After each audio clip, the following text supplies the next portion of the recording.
Trending ngayong Miyerkules, May 1, 2024, ang hashtags na Summer Saya with Francine.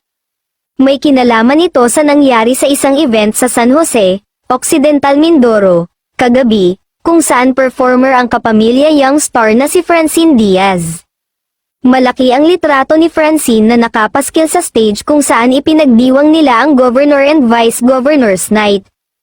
Kasama ni Francine sa performers ang bandang Orange and Lemons. Base sa ipinost na videos ng ilang netizens sa Facebook at X mula sa event, nagpe-perform ang bandang Orange and Lemons. Pero sa kalagitnaan ng kanilang pagtatanghal, pinatigil sila sandali ng host para ipakilala si Francine na babati lang daw.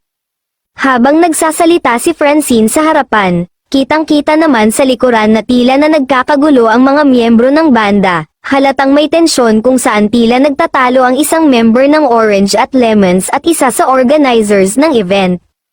Bagamat sinabing babati lang daw si Francine, dumiretso na ito sa pagkanta. Bago pa kumanta si Francine, maririnig ang malakas na pagtugtog ng gitara.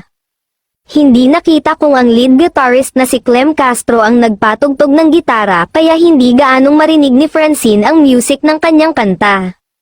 Habang kumakanta ay sumisingit pa ang pagtugtog ng gitara kaya sumenya si Francine na hindi niya naririnig ang music.